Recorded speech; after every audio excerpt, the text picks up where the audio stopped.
Գնեք 3 քառակուսի մետր սարիկ եւ ստացեք եւս 2 քառակուսի մետր ընդամենը 1 դրամով։ Մանրամասները idealsystem.am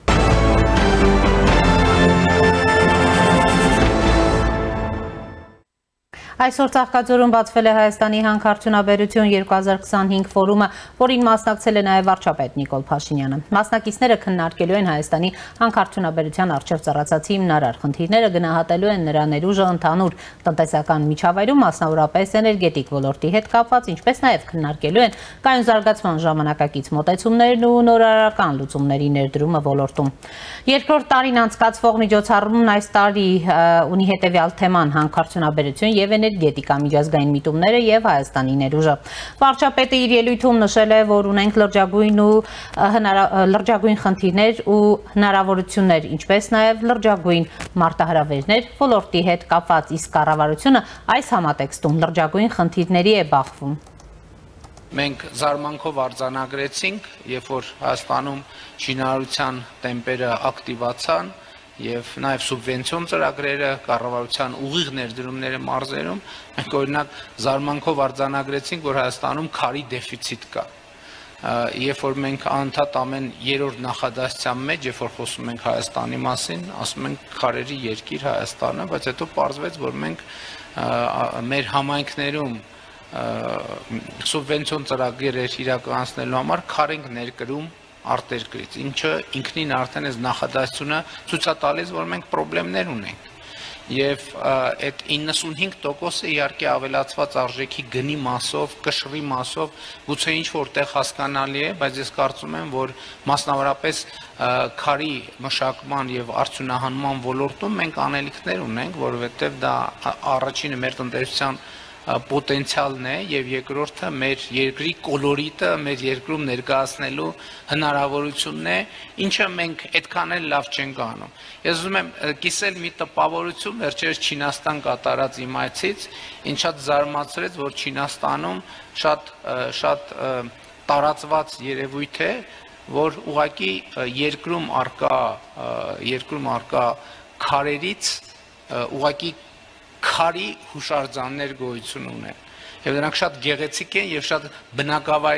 բնակավայրերին կոլորիտ են մատուցում եւ պարոն Խուդացյանի հետ ենք ես ասացի պատկերացեք մենք ոչ միայն շինարարության համար քար չունենք մեր երկրում չնայած քարի երկիր ենք բայց մեր Հայաստանի 60%-ը երևի տուֆից է պատրաստված բայց մենք տուֆին մեր հարգանքի турքը նորմալ չենք էլ մատուցում Վարչապետը նաև նշել է, որ հսկայական խնդիրներ ունենք նաև ավազի արդյունաբերության ոլորտում, քանի որ սա այն ոլորտներից է, որ մենք թափանցիկության խնդիր ունենք։ Եվ հենց ավազի ոլորտում ահռելի ստվեր կա, ընդ որում ստվեր, որը ամեն օր մեր փողոցներով եւ մայրուղիներով երթևեկում են, բայց մենք այդ ստվերին հետ առնչվելու ձևերը չեն գտել եւ սա լրջագույն մարտահրավեր է։ Էլ չեմ ասում, որ մենք ստեղ պետական անվտանգության երևույթներ տարածքային ամբողջականության խախտման խնդիրների հետ ենք առնչվում, եւ որ պարզվում է Արաքս գետից մենք ավազ արդյունահանելով մեր երկրի տարածքն ենք կրճատում, ոչ թե մենք, այլ նրանք, ովքեր դա անում են, եւ մենք այստեղ էֆեկտիվ հակազդման մեխանիզմներ շատ չունենք։ Ընդհանուր առմամբ ես կարծում եմ, որ ոլորտի մեծագույն խնդիրներից մեկը ոլորտի իմիջն է։ Օբյեկտիվ եւ սուբյեկտիվ պատճառներով այստեղ բազմաթիվ հարցեր են կուտակվել եւ ես կխնդրեի ֆորումի մասնակիցներին անպայման ուշադրություն դարձնել այս պրոբլեմատիկայի վրա։ Պետք է խոստովանել, որ հանքարդյունաբերության ոլորտի շուրջ ահագին նեգատիվ կա կուտակված եւ մենք պետք է հասկանանք այդ նեգատիվի պատճառները, չնայած այս ընթացքում հասկացել ենք նաեւ որոշակիորեն նեգատիվի պատճառները, որտեղ ակնհայտ է, որ ընդերքը պատկանում է պետությանը եւ ժողովրդին, խնդրեմը այստեղ այն է, որ Հայաստանի հանրային գիտակցության մեջ այս ընկալումը, որ ընդերքը պատկանում է ժողովրդին եւ պետությանը, այդքան էլ ճշմարտացի չի թվացել եւ ժամանակն է որ մենք այս խնդրի վրա աշխատենք եւ մենք այս խնդրի վրա աշխատում ենք Նիկոլ Փաշինյանը նշել է, որ շինարարական ավազի արդյունահանումը հսկայական ստվերային տնտեսություն է։ Մենք չենք գտել դա լուծելու ուղիները եւ սա լուրջ մարտահրավեր է։ Այստեղ մենք բախվում ենք ազգային անվտանգության ու տարածքային ամբողջականության խնդիրների, երբ պարզ է դառնում, որ Արաքս գետից ավազի արդյունահանումը կրճատում է մեր երկրի տարածքը եւ մենք արդյունավետ հակազդեցության միջոցներ այս առումով չունենք, նշել է վարչապետը։ Եվ այս պահին զրուցելու եմ բնապահպան իրավապաշտպաններ Նազելի Վարդանյանի եւ Օլեգ Դուլգարյանի հետ։ Բարև ձեզ, շնորհակալ եմ միանալու համար։ Բարև ձեզ։ Շնորհակալություն։ Եվ այսպես այսօրվա ուրեմն մեկնարկած կարևոր ֆորումին վարչապետը ըստ էության կարևոր հայտարարություններ արեց, արձանագրեց խնդիրները, թափանցիկության պատճառը, հանքարդյունաբերության ոլորտի նկատմամբ բացասական կարծիքները, շինարարական ավազի արդյունահանումը հսկայական ստվերային տնտեսության բաղադրիչ դիտարկեց։ Պարոն Դուլգարյան, ինչ կարող եք ասել, երբ գույքագրվեցին այս խնդիրները, արդյոք դրանց լուծման ուղղությամբ կտեսնենք լրջագույն քայլեր, թե ոչ, եւ որքանով ուրեմն ամբողջականորեն գույքագրվեցին այդ խնդիրները, ձեր գնահատմամբ համեցեք։ Ես կարծում եմ, որ ամենասկզբից հարցը դրվեց այնպես, որ հանքարդյունաբերության նկատմամբ կա բացասական վերաբերմունք, այսինքն կարելի է այդպես մտածել, որ կան, չգիտեմ, ինչ որ չգիտեմ մարդիկ կամ չգիտեմ ինչ որ խնդիրներ, որոնք բերում են ոլորտի նկատմամբ բացասական վերաբերմունքի։ Այստեղ շատ կարևոր է, որ մենք տարանջատենք նախ ոլորտի հանդեպ չի այդ մեզ բացասական վերաբերմունքը, այլ այն խնդիրների համապարփակ խնդիրներին, որոնք կան տասնամյակներ շարունակ Հայաստանում այդ ոլորտում, որ այդ խնդիրները ի վերջո չեն լուծվում։ Եվ մյուս կողմը դա ընդհանրապես ոլորտի հանդեպ բացասական վերաբերմունք չի ընդհանրում, դա այն է, երբ որ մարդիկ ստիպված են լինում իրենց գյուղը, հողը, չգիտեմ, գյուղատնտեսությունը, կանաչ զարգացման հնարավորությունները պաշտպանել։ Դա ընդհանրապես ոլորտի բացասական վերաբերմունքի հետ կապ չունի, բայց շատ հաճախ այդ ամենը օգտագործում է ցույց տալու համար, թե ոլորտի հանդեպ կա բացասական վերաբերմունք։ Օրինակ, եթե մարդիկ, օրինակ Կարմիր Սարում ամսի 13-ին նորից լսումներ են դրել, նորից ասենք օրինակ այնտեղ Սարում ցեմենտի համար պաշարներ որոնելու համար այնինչ այդ խնդրով արդեն անցյալ տարի եղել են լսումներ տարբեր համայնքներում, նույնիսկ եղել են դեպքեր, երբ որ մարդկանց չեն թողել մասնակցել լսումներին ոստիկանական միջամտությամբ ուղղակի արգելել են, մի ամբողջ գյուղ գրավոր դիմել է նախարարություն, որ մի ամբողջ գյուղ համատարած դիմել են նախարարություն ստորագրահավաքով, որ գիտեք ինչ, մենք գյուղատնտեսությամբ ենք զբաղվում եւ մեր սարի քանդելու ուղղակի ուղիղ ազդեցություն է ունենալու այդ ամենի վրա։ Եվ նախարարությունը դրա հիման վրա բացասական եզրակացություն է տվել։ Հիմա նորից, այդքանից հետո նորից լսումներ են նշանակել Գինևետում, այսինքն Վեդի համայնքի, էլի նույն թեմաներով եւ ստացվեց ինչ, այդ ոլորտի հանդեպ այդ մարդիկ բացասական, վերաբերմունք ունեն։ Ավելին, ես կասեմ բացասական վերաբերմունք է, այսինքն իրականում ոչ թե ոլորտի, այդ մարդկանց նկատմամբ, որոնք ուզում են պաշտպանել իրենց հողը, ջուրը եւ իրենց, այսպես ասած, քաղաքացիական արտահայտումները կամ ասենք սեփական հողերի պաշտպանությունը ընկալվում է որպես բացասական վերաբերմունք հանքարդյունաբերության նկատմամբ։ Դրանք տարբեր երևույթներ են, մենք պետք է արձանագրենք, որ Հայաստանում շատ մեծ համայնքների վրա ճնշում է գնում, ոլորտային, այսինքն յուրաքանչյուր օր փորձում է յուրաքանչյուր տարի նույն գյուղում մարդկանց համոզել, որ չէ, քո ապագան այս հանքն է կամ այս հանքարդյունաբերությունը եւ իրականում ճնշում է գնում մարդկանց եւ համայնքների վրա։ Եվ այստեղ կարծես թե մենք տեսնում ենք, որ նորից գեներացվում է ինչ որ այն նարատիվը, որ կա ոլորտի հանդեպ բացասական վերաբերմունք, եթե բացասական վերաբերմունքը չլինի, ապա ամեն ինչ լավ կլինի, չգիտեմ, Հայաստանի հնան հիմա 3% է հանքարդյունաբերությունից մոտավորապես միգուցե եթե 3 անգամ ավել հանքերը լինեն, այն դառնա 6% օրինակի համար, այսինքն մենք ստեղ շատ խորքային խնդիրներ ունենք, որոնք կապված են մարդկանց տեղական ազատությունների, կանաչ իրավունքների, տեղական ժողովրդավարության եւ դա ոլորտի հետ առհասարակ խնդիր չունի, այսինքն բացասական վերաբերմունքի իմաստով։ Իսկ այն խնդիրները, որոնք վարչապետը նշում է, ընդհանրապես հանքարդյունաբերության ոլորտում, իսկապես կան եւ կարծում եմ իհարկե ցանկությունը լավ բան է, որպեսզի մենք այդ խնդիրները լուծենք, բայց մինչև տեղական համայնքների քաղաքացիական հասարակության հետ եւ տեղական համայնքների բնակիչների հետ սերտ համագործակցություն չլինի եւ օրենսդրությունը լինի այնպիսին, որով կպաշտպանի առաջին հերթին համայնքներին, մենք չենք կարող այդ խնդիրներին ի վերջո լուծում տալ։ Ի վերջո պետք է կրկնենք, օրինակ, նահատակի պոչամբարը ինքը պետք է ռեկուլտիվացված եւ ավարտված լիներ դերևս 24 թվականի վերջում, բայց ինքը շարունակում է տվյալ գյուղում մնալ առանց ռեկուլտիվացման եւ սա ոչ թե բացասական վերաբերմունք է ստեղծում ոլորտի հանդեպ, այլ սա ավելի շատ sense թերահավատություն է ստեղծում, որ այն մարմինները, որոնք պետք է այսինքն հետևողական լինեն այդ խնդիրները լուծելու համար, չեն լուծում։ Այսինքն ստեղ ոլորտը ընդհանրապես կապ չունի ըստիս։ Ես կարծում եմ, որ այո, հնարավոր է խնդիրների լուծում տալ, իհարկե, եթե այդ խնդիրներով սկսենք լրջագույնս զբաղվել, եւ այո, պետք է կրկնեմ, որ ընդհանրապես, այս ամեն գյուղում, չգիտեմ, 6-7 ամիս Քարաբերդ գյուղի բնակիչներին համոզում էին, որ ի վերջո քո ապագան հանքն է, մինչև չստացան, այսինքն հավաքական նիստով համաձայնություն այնտեղ հանքերի,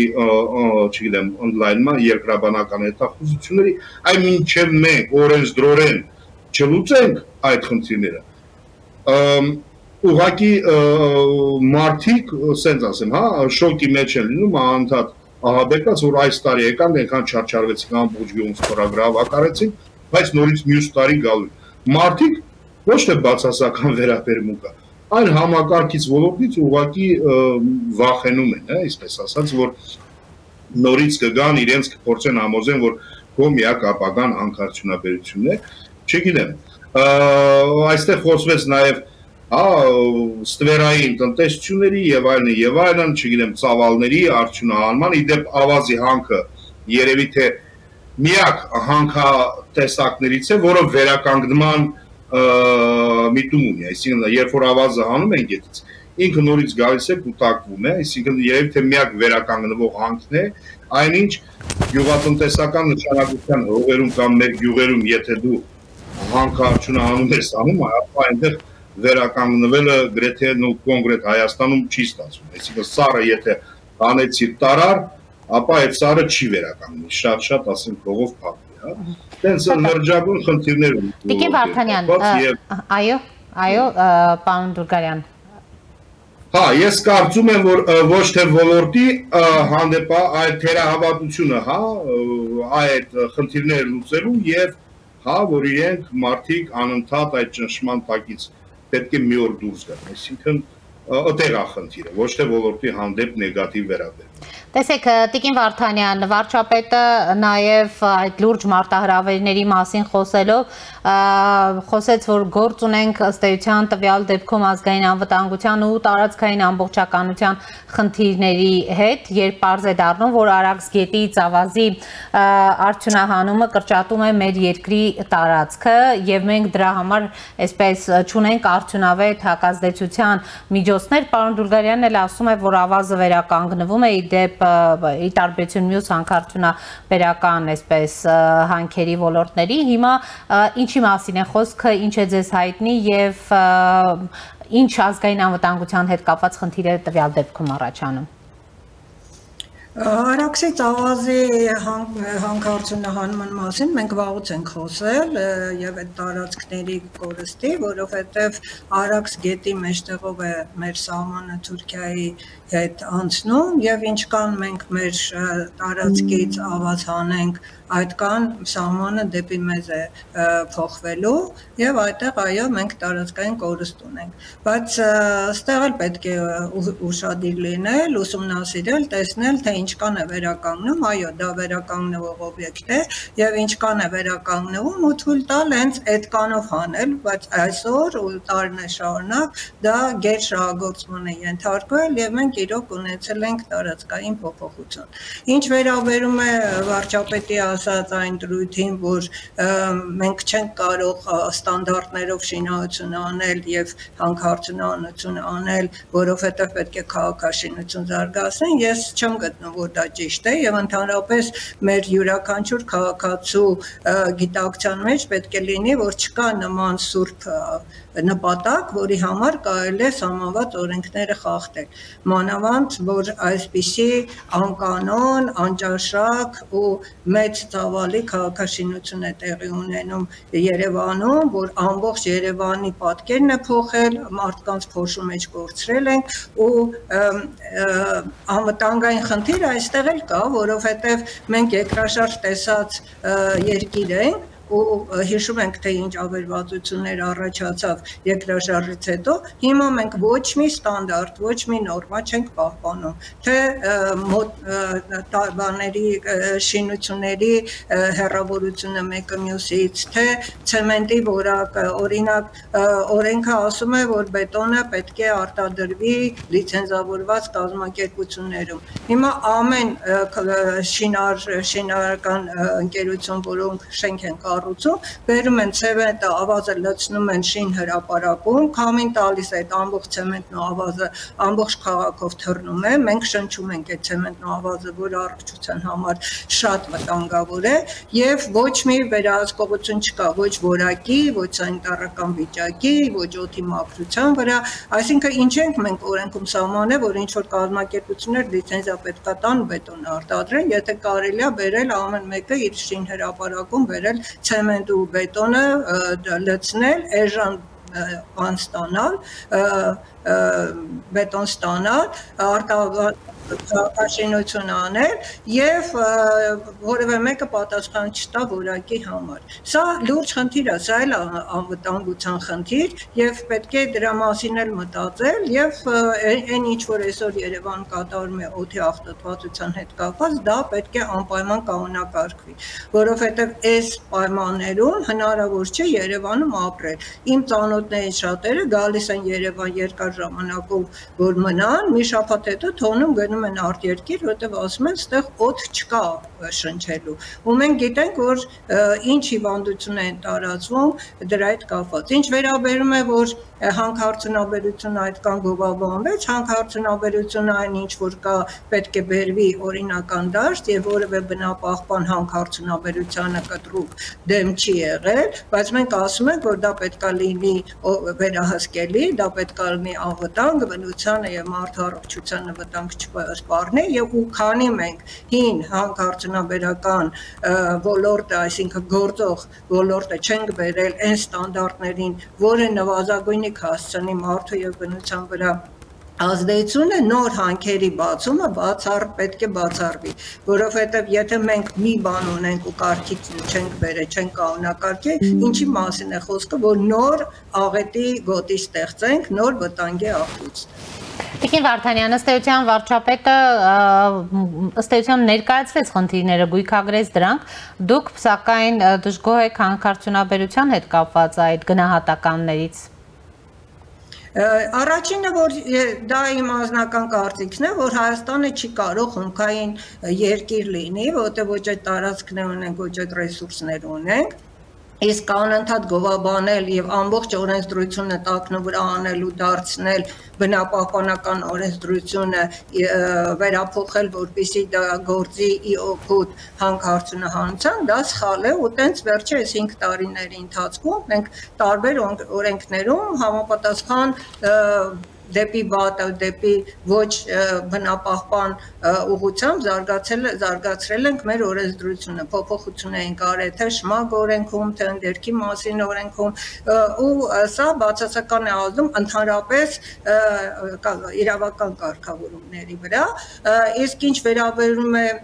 հանքարդյունաբերությանը, այն հանքարդյունաբերությունը, որը գոյություն ունի, ինքը պետք է լինի ստանդարտներով, նորմատիվներով եւ նվազագույնին հասցնի վիճակա միջավայրի եւ մարդու առողջության վրա ազդեցություն։ Այն ինչ որ մենք չենք տեսնում, պարոն Դուրգարյանը ասեց նահատակի պոչամբարի մասին, արդեն 3 տարի պետք է փակ լիներ, ռեկուլտիվացիայի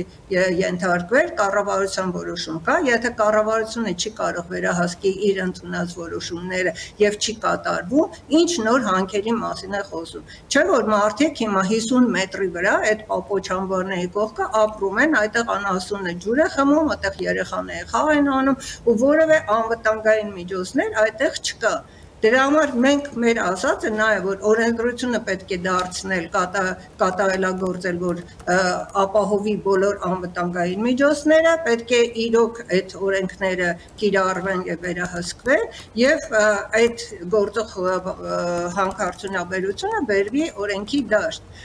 Նոր հետո մենք կարող ենք մտածել նոր հանքերի մասին, չնայած ես արդեն ասացի, որ մենք այդքան ռեսուրսներ չունենք, որպեսզի լինենք ռեսուրսային երկիր, մենք պետք է բարձր տեխնոլոգիաներով, туриզմով, սպասարկման ոլորտը զարգացնելով, գիտահեն ոլորտները զարգացնելով զարգանանք։ Հակառակ դեպքում դա ապագա չի։ Շնորհակալ եմ զրույցի համար։ Շնորհակալություն։ Հիշեցնեմ զրուցակիցներս էին բնապահպան իրավապաշտպաններ Նազելի Վարդանյանը եւ Օլեգ Դուրգարյանը։